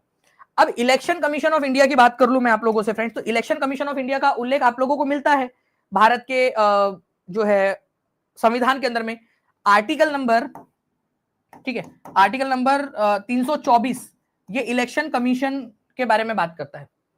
ठीक है, आर्टिकल नंबर 324 प्लीज इसको लिख लीजिए, आर्टिकल नंबर 324। ठीक है, इलेक्शन कमीशन ऑफ इंडिया की स्थापना कब हुई थी? इसकी स्थापना, ठीक है, ये हुई थी 25 जनवरी 1950 को। ये भी क्वेश्चन आप लोगों से बन सकता है। ठीक है, इसी वजह से हम नेशनल वोटर्स डे कब मनाते हैं? नेशनल वोटर्स डे, मतदाता दिवस, वोटर्स डे, इसी वजह से हम 25 तारीख को मनाते हैं, 25 जनवरी को, इसी वजह से मनाते हैं हम लोग। ओके, तो ये भी आप लोगों ने याद रखना है। ओके, एग्जाम के अंदर में आप लोगों से ये पूछा जा सकता है, तो प्लीज इस पर्टिकुलर पॉइंट को याद रखिएगा आप लोग। ओके, तो ये जो है इसके ऊपर में क्वेश्चन बनेगा आप लोगों का, तो ये याद रखेंगे आप सभी के सभी लोग। ठीक है, एक बार रिवाइज करवा देता हूं मैं आप लोगों को पूरा का पूरा। देखिए, कौन सा वाला संवैधानिक निकाय है ये आप लोगों से बोला गया है। संवैधानिक निकाय होने के लिए संविधान में उसका आर्टिकल होना जरूरी है। हमने देखा कि सेंट्रल इंफॉर्मेशन कमीशन जो है आपका 2005 में बना था। आरटीआई एक्ट जो है, आरटीआई एक्ट 2005 के जरिए, इसका कोई संविधान में उल्लेख नहीं है। ठीक है, रिजर्व बैंक ऑफ इंडिया 1934 के अंदर में बना था। Reserve bank of India act 1934 के जरिए 1935 में बना था। इसका हेडक्वार्टर जो है पहले 1937 तक कलकत्ता में था, बाद में इसका हेडक्वार्टर मुंबई में शिफ्ट किया गया, और आज भी अगर आपसे बोल दिया जाए आरबीआई का हेडक्वार्टर कहां है तो मुंबई में है। यूनिवर्सिटी ग्रांट कमीशन भारत के, आजाद भारत के जो पहले शिक्षा मंत्री थे मौलाना अबुल कलाम आजाद, उनके प्रयास से 1953 के अंदर में जो है वो बना था, ये याद रखना है आप लोगों ने। बाद में यूनिवर्सिटी ग्रांट कमीशन एक्ट 1956 आया गया और इसको कानूनी जो है रूप दे दिया गया, लेकिन इसका भी कोई आर्टिकल नहीं है। इलेक्शन कमीशन ऑफ इंडिया का आर्टिकल नंबर जो है 324 है, पूरा रिवाइज करा दे रहा हूं आप लोगों को मैं। आर्टिकल नंबर 324 है। इसकी स्थापना 25 जनवरी 1950 को हुई थी। इसी वजह से हम लोग 25 जनवरी को नेशनल वोटर्स डे मनाते हैं, राष्ट्रीय मतदाता दिवस। याद रहेगा आप सभी लोगों को? जल्दी जल्दी से हाथ ऊपर करके बता दीजिए कि अगर आपको याद रहेगा तो। ठीक है, चलिए आगे बढ़ते हैं हम लोग फ्रेंड्स। देखिए यहाँ पर मैं आप लोगों को बोला गया है कि कौन सी चीज कहां पर में पाई जाती है। आप देख सकते हो पूरा जो है बड़ा आपको हिंदी इंग्लिश दोनों में दे दिया गया है, ऑप्शंस इधर में है, तो प्लीज अच्छे से आंसर करिए। आप लोगों को मैं बार बार रिवाइज करवा के याद करवा दूंगा। मेन मकसद है आप लोगों का एग्जाम क्लियर होना चाहिए। ठीक है, तो उसके लिए चाहे जितनी मेहनत करनी पड़े उतनी मेहनत करेंगे हम लोग। बताइए यहाँ पर मैं जूट का, टी का, रबर का, शुगर केन का सबसे बड़ा उत्पादन कौन कौन करता है? तो अगर मैं जूट की बात करूं, जिसको पटसन, या देखो एक्स्ट्रा इंफॉर्मेशन देता रहूंगा मैं आप लोगों को, पटसन या जो जूट है उसको गोल्डन फाइबर भी बोला जाता है, गोल्डन फाइबर। ठीक है, गोल्डन फाइबर के नाम से भी इसको जाना जाता है, और ये सबसे ज्यादा आपको पश्चिम बंगाल के अंदर में मिलेगा। ठीक है, अगर मैं बात करूं आप लोगों से फ्रेंड्स चाय की, तो चाय जो है ये सबसे ज्यादा आप लोगों को मिलती है आसाम के अंदर में। ओके, ये आप लोग याद रख लेंगे आप लोग। रबर की अगर हम लोग बात करेंगे फ्रेंड्स, तो ये आपको मिलता है केरल के अंदर में, रबर, इवन आप लोगों का जो मसाले है वो सारी चीजें, और शुगर केन जो है, ठीक है, उत्तर प्रदेश के अंदर में। तो अब आंसर लगाइए आप लोग, इस पर्टिकुलर क्वेश्चन का आंसर क्या होगा? ठीक है, तो इस पर्टिकुलर क्वेश्चन का आंसर आप सभी लोग लगाएंगे जल्दी जल्दी से।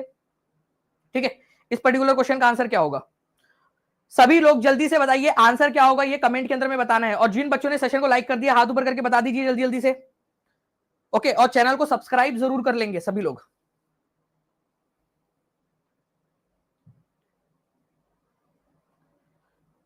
चैनल को सब्सक्राइब भी जरूर कर लीजिएगा। देखिए, तो मैं अगर आप लोगों को बताऊं फ्रेंड्स, यहां पर इस पर्टिकुलर क्वेश्चन का जो आंसर है, ठीक है, ये आप लोगों ने लगा दिया होगा। इसकी भी प्रैक्टिस करनी है आपने, ये प्रैक्टिस अपने आप में इंपॉर्टेंट है कि आप कैसे प्रैक्टिस करते हो इसकी। ओके, पिछले वाले का आंसर आप लोग कमेंट करिए जल्दी से। नेक्स्ट, हमारी सामाजिक संस्कृति और गौरवशाली परंपरा का महत्व समझना और उनका परीक्षण करना भारतीय संविधान के किस भाग का हिस्सा है? देखो, आप लोगों की ये जिम्मेदारी है हमारे to value and preserve the rich heritage of our composite cultures. हमारे भारत का कल्चर की रक्षा करना क्या आपकी जिम्मेदारी है या नहीं, आपका कर्तव्य है या नहीं, है ना आपका कर्तव्य। तो मैं आप लोगों को बताना चाहता हूं फ्रेंड्स कि हमारे भारत के संविधान के अंदर में, ठीक है, 42nd कॉन्स्टिट्यूशनल अमेंडमेंट एक्ट 1976 के जरिए, ठीक है, एक आर्टिकल जोड़ा गया था जो है आर्टिकल नंबर 51A। इसके जरिए फंडामेंटल ड्यूटीज आपकी जोड़ी गई है। इसमें बोला गया है कि हमारी सामाजिक संस्कृति और गौरवशाली परंपरा का संरक्षण करना ये आपकी मौलिक जिम्मेदारी है, मौलिक कर्तव्य, आपका फंडामेंटल ड्यूटी है आपकी। तो ये आपका फंडामेंटल ड्यूटी का पार्ट आता है, ये याद रखेंगे। टोटल हमारी कितनी फंडामेंटल ड्यूटीज है तो ये भी आप लोग याद रख लीजिएगा आप लोग फ्रेंड्स। हमारी फंडामेंटल ड्यूटीज अभी 11 है, पहले 10 थी, ठीक है, 10 थी, फिर बाद में एक और जोड़ी गई 86 कॉन्स्टिट्यूशनल अमेंडमेंट एक्ट के जरिए 2002 में। अब टोटल फंडामेंटल ड्यूटीज 11 है। ओके, तो मैंने जो जो बढ़ाया ये जल्दी से एक बार रिवाइज कर दीजिए, कमेंट में लिख देंगे। हमारे भारत के संविधान में फंडामेंटल ड्यूटीज कौन से संविधान संशोधन के जरिए जोड़ी गई, उस समय में प्रधानमंत्री कौन थे, ये आप लोग मुझे कमेंट करके बताएंगे। किसकी सिफारिश, जो समिति थी, ठीक है, कमेटी जो थी, उसका नाम आप बताएंगे, कौन सी कमेटी की सिफारिश पर ये फंडामेंटल ड्यूटीज जोड़ी गई। फंडामेंटल ड्यूटीज हमने कौन से देश से उधार लिया है, कौन से देश से उधार लिया ये भी आप लोग बता सकते हो। पहले कितने फंडामेंटल ड्यूटीज थी स्टार्टिंग में, ठीक है, वो बताइए, और अभी प्रेजेंट में कितनी है ये भी बताइए मुझे, ठीक है। मैंने सारी की सारी फंडामेंटल ड्यूटीज आप लोगों को पेड क्लास में याद करवाई है, बाकायदा आप लोगों के लिए मैंने एक सेशन ऐसा लिया है जिसके अंदर में एक एक फंडामेंटल ड्यूटी आपको याद करवाई है, उसके ऊपर में जो क्वेश्चन पूछे जा सकते हैं हर एक चीज आप लोगों को बताया है, ठीक है। आप लोग बोलोगे कि फिर से लीजिए तो मैं फिर से ले लूंगा, ठीक है, वो पूरा का पूरा सेशन, क्योंकि मेन मकसद ये है कि आप लोगों का पेपर क्लियर होना चाहिए भाई, ठीक है। पेपर क्लियर करवा के रहूंगा मैं इस बार, ये याद रखिए आप सभी के सभी लोग। ओके, तो फंडामेंटल ड्यूटीज, ठीक है, आपको बताया मैंने। तो स्वर्ण सिंह कमेटी, स्वर्ण सिंह कमेटी ये याद रखना है आप लोगों ने, स्वर्ण सिंह कमेटी। और हमने यूएसएसआर, जिसको आज अब वो तो टूट गया यूएसएसआर 15 देशों में, ठीक है, अब रशिया बचा हुआ है, तो यूएसएसआर या रशिया आ जाए तो वो लगा देना आप लोगों ने, ठीक है। उस समय में प्रधानमंत्री कौन थी, तो इंदिरा गांधी थी। अब यहां पर मैं आप देखिए ध्यान से, बहुत ही इंपॉर्टेंट पॉइंट, किस वाद में कौन सा केस था जो सुप्रीम कोर्ट के अंदर में गया और उसमें यह बोला गया कि मूल अधिकारों और नीति निर्देशक तत्वों के बीच में सामंजस्य एवं संतुलन संविधान के आधारभूत ढांचे का आवश्यक अंग है। मतलब कि डीपीएस, पहले क्या होता है ना, हम लोग बोलते थे भाई फंडामेंटल राइट ज्यादा इंपॉर्टेंट है या फिर DPSP, directive principle of state policy ज्यादा इंपॉर्टेंट है। चलो थोड़ा सा देख लेते हैं। फंडामेंटल राइट हमारे भारत के संविधान में पार्ट नंबर 3 में दिया हुआ है, डीपीएसपी हमारे संविधान के अंदर में पार्ट नंबर 4 में दिया हुआ है। अगर आपको फंडामेंटल राइट ना मिले तो आप कोर्ट में जा सकते हो, लेकिन अगर आपको डीपीएसपी ना मिले, सरकार ना करे, तो आप कोर्ट में नहीं जा सकते, ठीक है। ये सरकार के ऊपर में डिपेंड करता है कि कब इसको लागू करना है, कब नहीं करना है। तो दोनों के बीच में सामंजस्य बिठाना है, ये सरकार की जिम्मेदारी, और हमारे को जो है दोनों में एक बेसिकली बोला गया है कि आप लोगों ने इसमें कोऑर्डिनेशन बिठाना है, और ये कोऑर्डिनेशन बिठाना अपने आप में बेसिक स्ट्रक्चर है।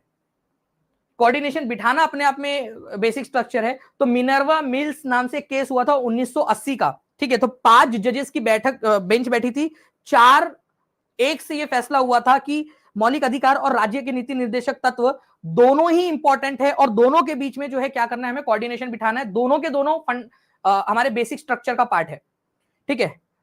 तो Minerva mills versus union of India case था ये 1980 का। अब कुछ लोगों को क्या लगता है ना, मैंने ये क्वेश्चन देखिए यहां पर ध्यान से समझिए, कुछ लोगों को लगता है आधारभूत ढांचा या बेसिक स्ट्रक्चर आया तो केशवानंद भारती। अरे केशवानंद भारती केस के अंदर में वो बेसिक स्ट्रक्चर का जो आइडिया था वो प्रोपाउंड किया गया था, वो डाला गया था सुप्रीम कोर्ट के द्वारा। बेसिक स्ट्रक्चर का आइडिया कब आया था हमारे देश के अंदर में सुप्रीम कोर्ट के द्वारा? 1973 के 1973 के केशवानंद भारती केस से, ये समझ में आया। बाद में सुप्रीम कोर्ट ने बेसिक स्ट्रक्चर में बहुत सारी चीजें ऐड करते गए। तो फंडामेंटल राइट्स और नीति निर्देशक तत्व दोनों के दोनों इंपॉर्टेंट है। ये Minerva mills versus union of India 1980 के केस के अंदर में फाइनल हुआ था। ये याद रहेगा कि हाँ या ना? जल्दी बताइए मुझे, जल्दी जल्दी से, फास्ट। याद रहेंगी ये चीज आप लोगों को हमेशा के लिए? एक बार सभी बच्चे जहां भी शेयर कर सकते जल्दी जल्दी से शेयर कर देंगे फ्रेंड्स, और चैनल को सब्सक्राइब जरूर कर लीजिएगा आप सभी लोग, ठीक है। ऐसे ही मैं आप लोगों के लिए कल भी क्लास लूंगा जिसके अंदर में हम लोग बहुत सारे इंपॉर्टेंट क्वेश्चन देखेंगे, और जो बच्चा पूरा सेशन देख रहा है उसके लिए एक इंपॉर्टेंट चीज, आपने जो जो भी यहां पर मैं देखा है इस सेशन के अंदर में वो आपका रिकॉर्ड हो रहा है, ठीक है, आपके एआई के अंदर में। और आप टीचिंग परीक्षा के एप्लीकेशन पर जब जाओगे तो आपका एआई उसकी पूरी की पूरी नोट्स और उसके पूरी की पूरी क्विज बनाकर आपको देगा, ठीक है, पूरी की पूरी नोट्स और क्विज आपको समरी बनाकर देगा, ठीक है। चलिए नाउ, इटाई इटाई बीमारी निम्नलिखित में से किस रसायन से संबंधित है? इटाई इटाई जो रोग होता है वो किस चीज से संबंधित है?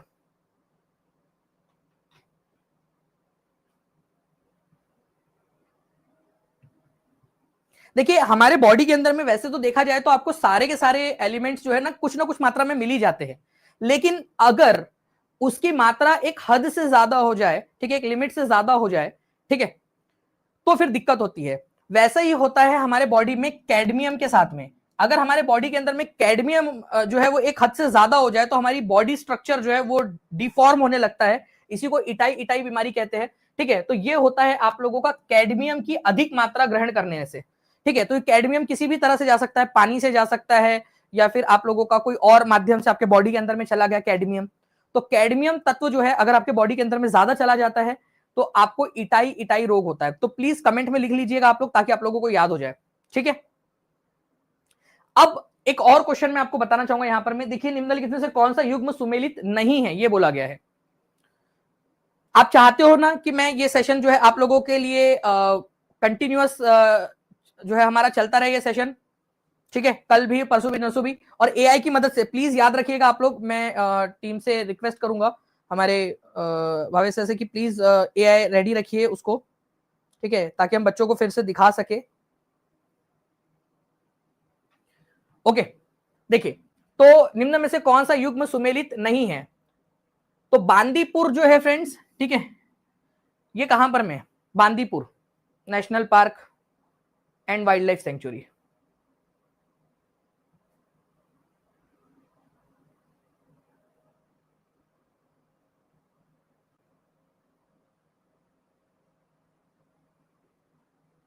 गुड। तो देखिए फ्रेंड्स यहां पर मैं अगर मैं बात करूं, आप अगर मान लीजिए कि नाटक करोगे, अगर आप नाटक करोगे तो आपको बंदी बना लिया जाएगा, ठीक है, बंदी बना लिया जाएगा अगर आपने नाटक किया। तो कर्नाटक में बांदीपुर जो है आप लोगों का वन्यजीव अभयारण्य आप लोगों को मिलेगा, ठीक है। तो बांदीपुर राष्ट्रीय उद्यान और बांदीपुर वन्यजीव अभयारण्य ये कर्नाटक के अंदर में है। ओके, शिकारी देवी जो वन्यजीव अभयारण्य है, शिकारी देवी हिमाचल प्रदेश के अंदर में, ठीक है, शिकारी देवी। तो प्लीज इसको भी याद रखिएगा, शिकारी देवी वन्यजीव अभयारण्य हिमाचल प्रदेश के अंदर में है। दचीगम नेशनल पार्क जहां पर में वो आपको पता है ना, ठीक है, कस्तूरी जो हिरन है वो आप लोगों को वहां पर में मिलते हैं बहुत ज्यादा, उसको एंडेंजर्ड भी घोषित किया गया दचीगम के अंदर में, जम्मू कश्मीर के अंदर में मिलेगा आप लोगों को दचीगम नेशनल पार्क। लेकिन अगर मैं पाखल वन्यजीव अभयारण्य की बात करूं तो ये मध्य प्रदेश में नहीं है, पाखल पाखल तेलंगाना में है, तेलंगाना के वारंगल जिले के अंदर में, तेलंगाना के वारंगल जिले के अंदर में, वारंगल वारंगल जिले से एक वारंगल से एक रानी थी जिसने अपने आप को पुरुषों की तरह दिखाया था, याद है क्या आप लोगों को? जल्दी जल्दी से बताइए आप लोग, याद आ रहा है आप लोगों को? एनसीईआरटी में अगर आप लोगों ने पहले से भी पढ़ा होगा मुझसे तो याद होगा आप लोगों को। आपका ही सानिध्य पाकर मैं आज बीपीएससी शिक्षक हूँ, प्रणाम स्वीकार करें। मनीष माही जी बोल रहे हैं उन्होंने बीपीएससी क्लियर कर लिया है टीचिंग परीक्षा के साथ में, तो बहुत बहुत शुक्रिया मनीष और कांग्रेचुलेशंस आपको। और ऐसे ही आगे में आप केवीएस भी क्लियर करोगे और आगे की एग्जाम भी क्लियर करोगे, ये मुझे पूरा भरोसा है। हम जितनी मेहनत कर रहे हैं, ठीक है, सारे बच्चे। और मैं अभी से कहना चाहूंगा कि आपको अभी देख भी सकते हो आप, नीचे में आप लोगों को दिखाई दे रहा होगा, नंबर दिख रहा होगा, ठीक है, ये सारी चीजें आप लोगों को मिल जाएंगी टीचिंग परीक्षा के साथ में। आज ही आप लोग ज्वाइन हो जाइए, ठीक है। टीयर 1 क्लियर होते ही आप लोगों की 50% फीस रिफंड भी हो जाएंगी और टीयर 1 के साथ में टीयर 2 टीयर 3 जो इंटरव्यू है आपका वो भी अगर आपने क्लियर कर लिया तो आपकी बाकी की फीस भी आपको रिफंड हो जाएगी। हम मोटिवेट कर रहे हैं आप लोगों को कि आप लोग जो है ये ज्यादा से ज्यादा मेहनत करके आगे बढ़ते जाइए। रुद्रमा देवी उनका नाम था, वेरी गुड, काकटिया वंश की रानी थी रुद्रमा देवी, ठीक है, बहुत बढ़िया, वारंगल से बिलोंग करती थी। तो वारंगल जो है काकटिया राजवंश, रुद्रमा देवी, उनके ऊपर में एक मूवी भी बनी थी, ठीक है, रुद्रमा देवी के ऊपर में, अपने आप को एक पुरुष की तरह दिखाती थी ये। चलिए 1000 लाइक से हम लोग बहुत ज्यादा पास में पहुंच चुके हैं। तो सेशन को आप लोग जितने भी बच्चे देख रहे हैं फ्रेंड्स, जल्दी से जल्दी आप लोग लाइक भी करते रहिए और जहां भी शेयर कर सकते हो शेयर भी करते रहिए आप लोग।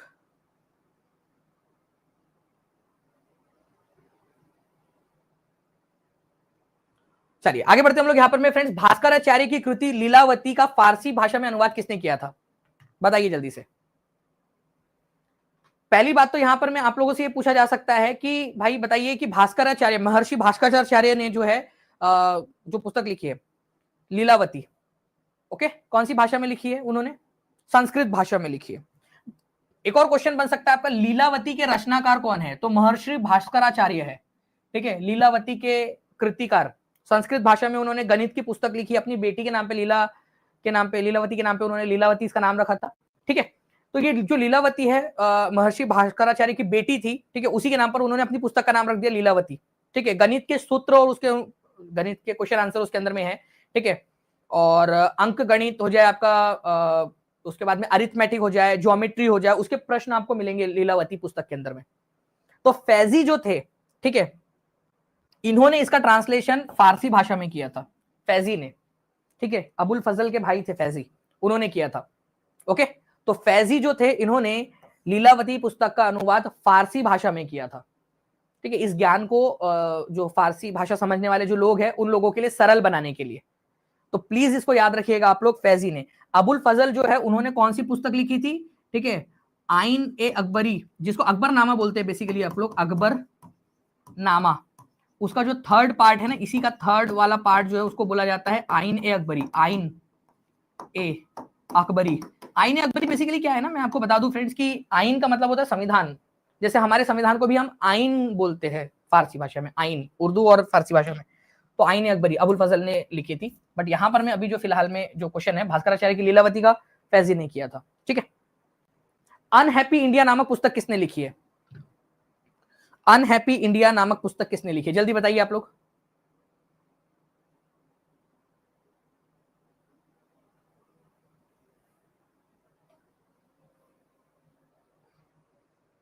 अनहैप्पी इंडिया, देखो मैं आपको बता दूं फ्रेंड्स कि इन ये जो थे ना, ठीक है, इनके ऊपर में लाहौर के अंदर में लाठियां चलाई गई थी। लाहौर में साइमन कमीशन का विरोध करते करते लाठियां चलाई गई थी, साइमन कमीशन का विरोध करते करते लाहौर में।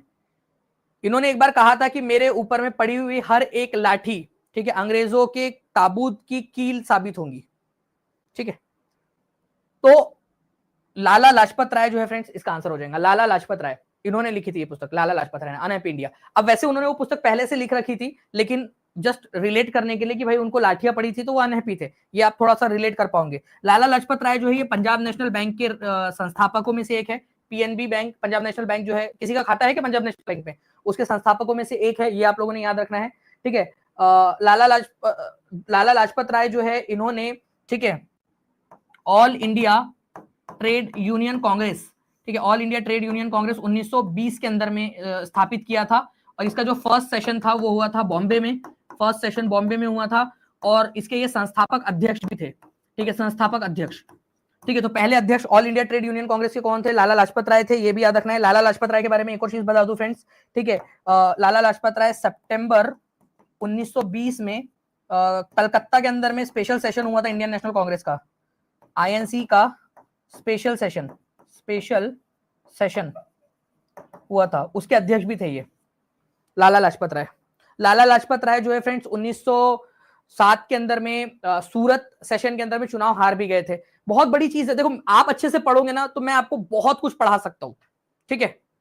आप पढ़ना चाहोगे तो मैं आप लोगों को बहुत सारी चीजें पढ़ा सकता हूं। मैटर करता है कि कितने मेरे को, मतलब बच्चे किस तरीके से मिले यहाँ पर में, ठीक है। 18 लाइक्स बचे यहाँ पर मैं आप लोगों के, तो कल का भी सेशन अगर आप चाहते हो कि कल भी मैं इसी तरीके से बहुत सारे, ठीक है, बहुत सारे क्वेश्चंस करवा दूं, तो प्लीज मुझे कमेंट के अंदर में जरूर बताइएगा, जैसे ही सेशन खत्म होगा कमेंट के अंदर में। और इस वीडियो को जहां भी शेयर कर सकते हो शेयर जरूर कर दीजिए आप सभी के सभी लोग, हर एक बच्चा, ठीक है। इस वीडियो को एआई की मदद से भी अगर आप देखना चाहते हो तो टीचिंग परीक्षा का एप्लीकेशन जो है आप उसके अंदर में जाइएगा, ठीक है, टीचिंग परीक्षा के एप्लीकेशन के अंदर में। और यहां पर मैं आप लोगों को मैं एक चीज दिखा रहा हूं कि कैसे आप लोग जो है एआई की मदद से इस वीडियो को देख पाओगे, ठीक है। सबसे पहली चीज तो वो इमेज हमारी जहां पर में हमने दिखाना है बच्चों को कि कहां पर में मिलेगा, वो भी मैं आपको दिखा देता हूं, ठीक है। आप लोग यहां पर में देखिए फ्रेंड्स, ठीक है, आप लोगों का एआई जो है वो आपका साथी है। जो भी आप लोगों ने ये वीडियो देखा कल भी प्लीज अच्छे से देखिएगा, आप लोग एलडी ग्रेड के लिए भी काम आएगा, ठीक है। तो आपको क्या करना है, केवीएस, एलटी ग्रेड, एईडीओ, ठीक है, या टीआरई4, इनमें से किसी भी एक बैच में चले जाना है। उसके अंदर में आपका आज का जो वीडियो है उसका आप लोगों को मिल जाएगा स्टार्टिंग में ही 3 डे सीरीज 3 दिन तक वो लाइव रहेगा, 3 दिन बाद उसको हम हटा देंगे वहां से, अंदर में डाल देंगे फिर उसको। ठीक है, आज का वीडियो आप सबके लिए फ्री है, तो सभी लोग जाइएगा वहां पर, में वीडियो सेलेक्ट करेंगे आप लोग 1 घंटे बाद, क्योंकि 1 घंटा मतलब अभी से 1 घंटे बाद मतलब 11:30 बज रहे हैं 3 तारीख के। अगर इसके बाद देख रहे हो तो आप जल्दी से जाकर देख भी सकते हो। ठीक है, कल सुबह देख लेना इच्छाधारी नागिन, जो भी आप इच्छाधारी नागिन जो आपका नाम है। ठीक है, तो कल सुबह देख लेना जब आपकी इच्छा पूरी हो जाए, उसके बाद में इच्छाधारी नागिन जी। ओके, चलिए 1000 प्लस लाइक्स के लिए बहुत बहुत शुक्रिया आप सभी लोगों का फ्रेंड्स। ओके, तो बीपीएससी कब होगा वो मैं आपको जैसे जैसे इन्फॉर्मेशन आती जाएगी बताता जाऊंगा। बाकी जो है फ्रेंड्स, आपका केवीएस के लिए मैंने बता दिया है कि केवीएस का टियर 1 अगर आप लोगों का क्लियर हो जाता है तो उसके अंदर में आप लोगों को आपकी 50% फीस भी रिफंड हो जाएंगी। तो आप सभी, नीचे में नंबर चल रहा है आप लोगों का, उस नंबर के ऊपर में कॉल या व्हाट्सएप आप लोग कर सकते हो। ठीक है, कॉल या व्हाट्सएप आप लोग कर सकते हो, नीचे में जो है नंबर दिख रहा होगा, या फिर डायरेक्टली टीचिंग परीक्षा के एप्लीकेशन पे भी चले जाइए। ठीक है, टीचिंग परीक्षा के एप्लीकेशन पे जाकर भी आप लोग ले सकते हो, या नीचे में लिंक्स दी गई है आप लोगों की, नीचे में लिंक्स है। ठीक है, उन लिंक पे क्लिक करोगे तो डायरेक्टली आप पहुंच जाओगे वहां पर में। तो पढ़ाई स्टार्ट कर दीजिए। ओनली ये जो पुराने बच्चे जिन्होंने ले लिया है उन लोगों के लिए हमने ऑटोमेटिकली ऑन कर दिया है, और अगले 3 दिन तक जो बच्चे लेते रहेंगे उनके लिए भी ये ऑन रहेगा ऑफर। ओके, तो इस ऑफर के तहत आप लोग ज्वाइन हो सकते हो। ठीक है, अच्छे से पढ़िए, जितना जल्दी ज्वाइन करोगे उतना ज्यादा आप लोगों का फायदा रहेगा, उतना ज्यादा आप लोग जो है पढ़ाई कर पाओगे। ओके, चलो थैंक यू वेरी मच। कल भी लेना है कि नहीं लेना है क्लास मुझे बता दीजिएगा आप लोग कमेंट के अंदर में, सेशन कैसा लगा। ठीक है, थोड़ा सा दर्द की वजह से अगर मेरी एनर्जी में कहीं पे भी कमी रह गई हो, कुछ रह गया हो, तो मैं उसके लिए आप लोगों से माफी चाहता हूं। ठीक है, लेकिन फ्रेंड्स जितनी एनर्जी थी मैंने अपनी पूरी की पूरी एनर्जी डाल दी है। ओके, और ऐसे ही पूरी की पूरी एनर्जी आप लोगों के लिए डालते रहेंगे जब तक कि आपका सिलेक्शन नहीं हो जाता। ओके, पूरी की पूरी एनर्जी डालते रहेंगे। चलो thank you very much, take care and bye, God bless you all, thank you very much.